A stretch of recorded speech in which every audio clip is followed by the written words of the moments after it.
Picture your income as a ladder. Every rung on that ladder is a number the government has quietly decided on your behalf.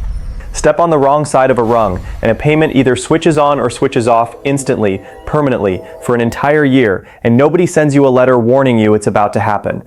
Here's what almost nobody tells you. There are 5 of these rungs stacked between 0 and about $150,000 of income, and most seniors in this country can only name one of them. They know about the pension, they've heard rumors about low-income programs, but ask someone to tell you the actual dollar figure, the one number that decides whether they get an extra $14,000 a year or nothing at all, and almost everyone goes quiet.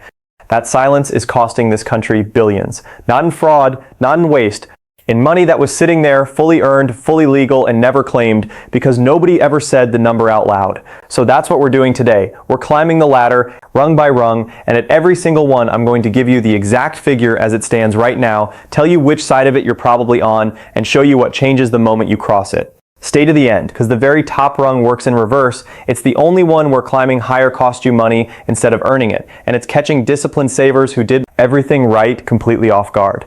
Quick and honest note before we start, this is general education, not personalized advice. I don't know your income, your marital status, or your province. Numbers shift with inflation every few months, so always confirm your exact situation with Service Canada or the CRA before you act. Now, let's climb. Rung 1. The bridge years. We're starting at the bottom with the rung almost nobody has heard of because it's aimed at a narrow slice of people, and if you're not in that slice, you've likely never had a reason to learn it exists. If you're between 60 and 64, too young for your own old age security, and your spouse or common law partner either receives the guaranteed income supplement or has passed away, there is a monthly, tax-free bridge payment built specifically to carry you to 65. For someone who has lost a partner, the maximum runs north of $1,700 a month, and the income ceiling to qualify sits just under $31,000 a year. Think about who that actually describes. A 62-year-old who just lost their spouse, living on a modest income, still years from their own pension kicking in. That person can be sitting on close to $20,000 a year in unclaimed support and never know to ask for it, because this program simply doesn't come up in conversation the way OAS does. If you know someone in that exact window, widowed, between 60 and 64, income on the lower side, this is the rung that matters most to them, and it's the one most likely to be missed entirely. Rung 2, the guaranteed income supplement. Climb one rung higher and you hit the big one, the monthly top-up added on top of old age security for lower income seniors, and the single most misjudged benefit in the entire system because the words low income make people disqualify themselves before they've even done the math.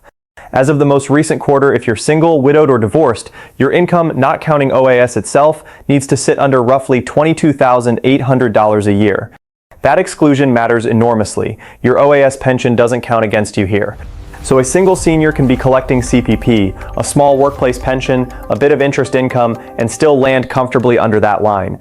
The maximum top-up for a single senior right now runs over $1,100 a month. That's not a rounding error, that's rent in a lot of this country.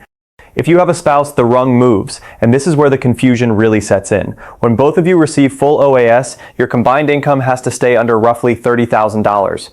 But if your spouse doesn't receive OAS at all, maybe they're younger, maybe they haven't lived in Canada long enough to qualify yet, your combined ceiling jumps dramatically higher, past $54,000.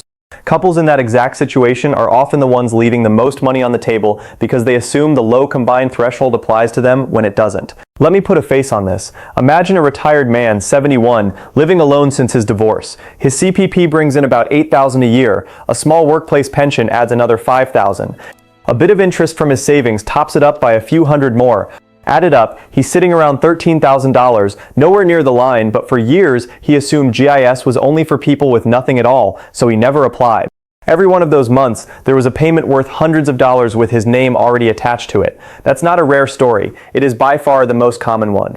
Rung 3, the groceries and essentials payment. Here's a piece of news that catches even people who watch this space closely. The credit you've known for years as the GST/HST credit doesn't go by that name anymore.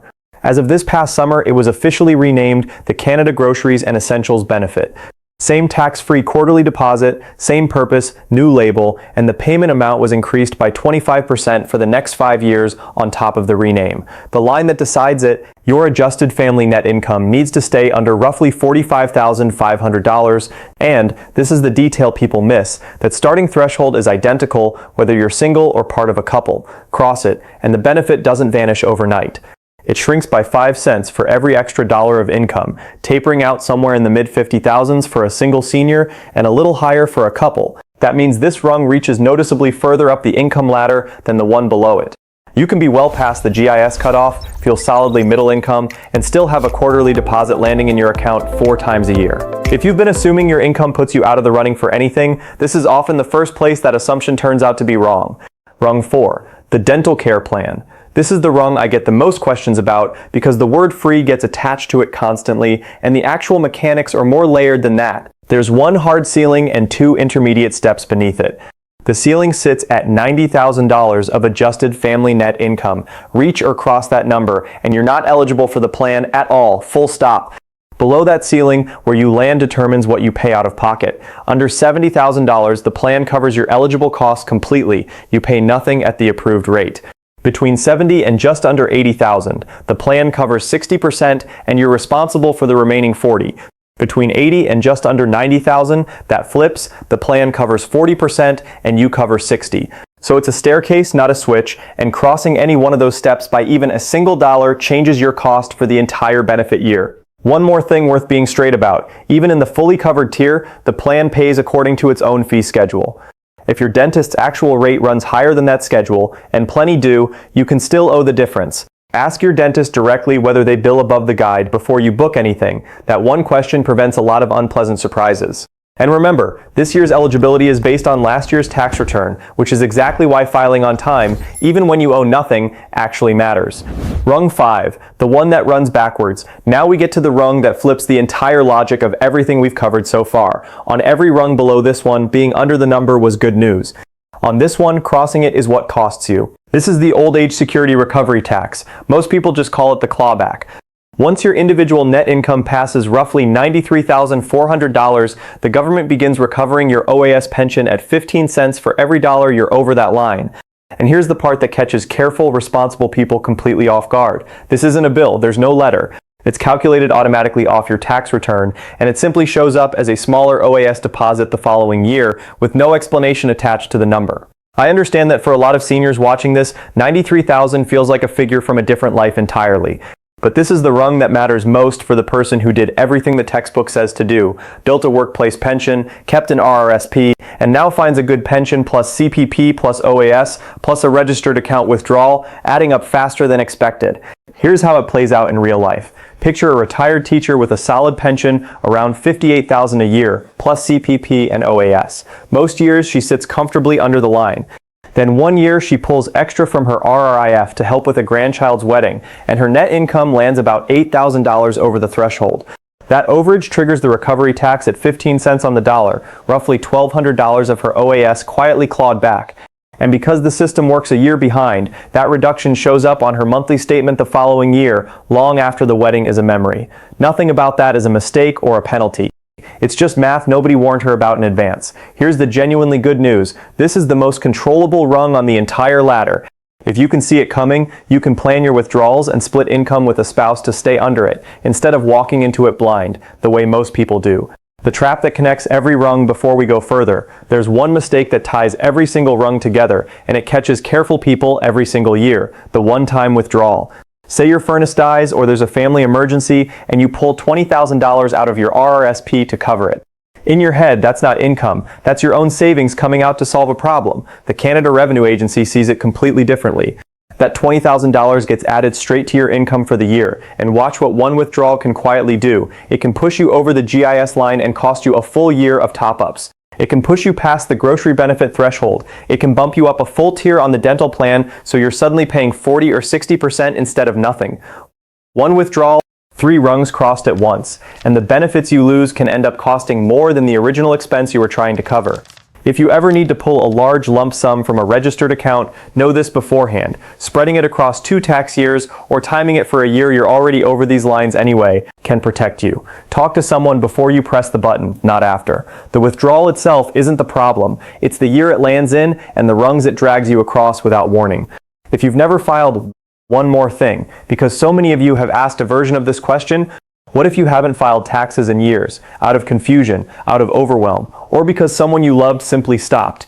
Here's the honest answer. Nearly every benefit on this ladder is triggered by a filed tax return. No return, no benefit, regardless of how low your income actually is. But the door isn't closed. Filing those missing years back can often unlock retroactive payments once the CRA has the income information it needs. If that's you, or someone you know, filing is not the scary part.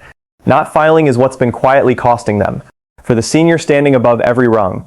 Now I want to speak directly to a group these videos almost never address. The people who worked their whole lives, lived within their means, built a modest pension and an RRSP, and now look at every rung on this ladder and realize they're a few $1,000s above most of them.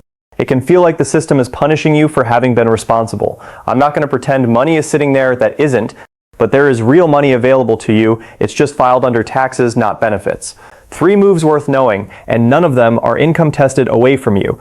First, pension income splitting. If you have eligible pension income, you can allocate up to half of it on paper to a lower income spouse, and that single move can lower a household's total tax bill by thousands of dollars a year, sometimes enough to pull one spouse back under that clawback line entirely.